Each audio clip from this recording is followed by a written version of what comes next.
What's going on, YouTube pipe community? This is Spurgeon Settings, joining you on a Wednesday morning. And I wanted to bring a video forward to you who are new to pipe smoking or are interested in pipe smoking. Now, you've watched some videos on YouTube, you've seen some awesome pipes, you've heard folks talk about some pretty sweet looking tobacco, and you're wanting to get in. Now, you might have also seen videos or movies like Lord of the Rings and seen Gandalf and Gimli and Aragorn smoking pipes, or Tolkien, C.S. Lewis, maybe some of your professors or your grandparents or uncle or what have you. You've been around it, you're drawn to it, you want to try out the hobby. So you have to have pipes to do so. Instead of drawing and looking at the nicer, more expensive pipes, instead, let's look at some of the cheaper ones and head this route. So what I want to encourage you on is not to go out and buy the best looking one that you really want, that's can be a little costly.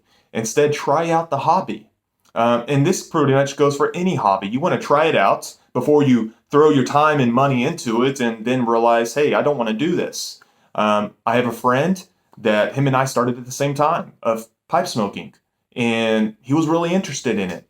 It didn't take maybe a few months, and he decided it's not for me, and he doesn't do it anymore.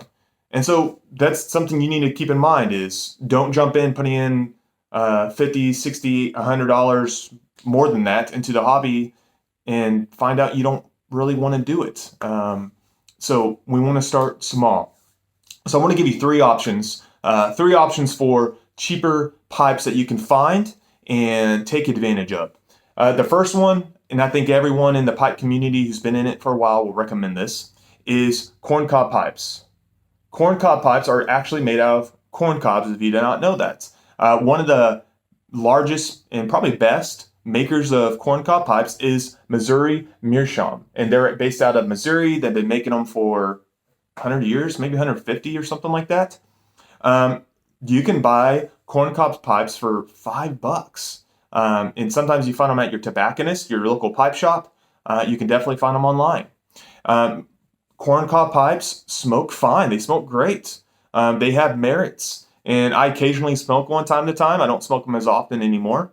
But they're great pipes, and they're great to start off on because they're cheap, and you're not out the time and money of pipe smoking if you decide to leave it behind you. So you can buy one for about $5, or I think they have a deal where you can buy a pack of like 7 or 6 for $20, and that's on Missouri Meerschaum's website. And so that would be an easy way to go to try out the hobby. And if you stay with it, hey, you got 1 or 5, 6, 7 pipes that you can start smoking and rotating through. So corncob pipes are a great one to start with. So let's say you're like, no, I really don't want corncob pipes, or you did start with corncobs and now you kind of want to advance. Here would be the next recommendation of advancement, is finding estate pipes. Estate pipes are typically briar, or they can be other ones, that you find on a lot of times like eBay, or maybe at an estate sale or an antique shop, and they're selling them for pretty cheap, 10, 20, $30. A lot of times you can buy a lot of 10 of them for 20, $30 themselves. These are pipes that are not cleaned up. They're not ready to go necessarily. They've been smoked. Someone owned them. They're used, and they need to be remodeled or refurbished.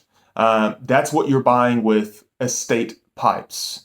Now, what are the pros of estate pipes? Well, they're cheap, and you get a lot of times decent pipes. Sometimes you get awesome pipes. I got a Peterson Aran pipe, a straight billiard, for pretty next to nothing one time on eBay.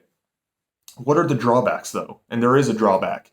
The drawback is you have to refurbish them. You have to clean them up. And sometimes that's not easier, or it's easier said than done. One that I brought was really difficult was this guy right here. And this is a Sir Charles France. This one had a funky smell that I could not get out of. I had to treat it several times. and it took a lot of work. And that might not be something you want to mess with. Sometimes they come with marks, like this one has these bite marks. I don't have anything that can take those out. In fact, I think they're so deep that even estate experts can't really take that out. That's kind of a drawback. But yet, I found a pipe, this one here. This is a Jarl that is one of my favorites. And I love this pipe. I have pipes that are 10 times more expensive than what I paid for this one, and this is still my favorite. So that is an option. Estate pipes on eBay, or you're an antique store, or just someone you find that's selling used pipes. They can be really cheap and inexpensive to purchase. The final one I want to bring up, the final option, is maybe the most recommended after corn cobs, and that is estate pipes that are already cleaned up, refurbished. So this is an example. This is a Peter Aran that was refurbished. It was actually bought by my mother for Christmas, which I have a really nice mom. And this was one that was in rough shape that someone bought, refurbished, polished, has the material, the know-how to do so, cleaned it up, and had it ready to go for me. And I bought it for 30% off the normal cost of it. So this is one I would recommend, is finding someone, a lot of times on eBay, and I'm going to give you one name, one spot to go to for these. Pipe Stud on eBay. Pipe Stud. And there's others. He's just the one I know. He's the one I trust. He buys pipes for lower costs, refurbishes them, and sells them for good prices. And you don't have to clean them up yourself. They're ready to go for you. So that is a great option. SmokingPipes.com also sells estate pipes, and they go as low as $40 and up to crazy amounts. I actually just sold them some estate pipes this morning, or sent them their way. And so they'll take in used pipes, fix them up, and have them ready to go. And I have maybe 4 or 5 pipes from their estate department that are great smoking pipes. Really love them. So this is the last option that I would recommend. And again, it's probably the second option I recommend over corn cobs. So there you have it. Those are options for you to get into pipe smoking. I want you to stay in this. And so I don't want you going out and buying an expensive one and either being disappointed, or you get out of it and you leave the pipe hobby with a bad taste in your mouth because you're like, man, I wasted all this money. So if you have questions about it, let me know. Put them in the comments, and I'm happy to answer any questions you have. For you who are watching this and you've been in the pipe smoking community for a while, give some recommendations below. Let me know what you think or what your thoughts are. So guys, y'all have a great week. Be blessed. We'll talk to you soon.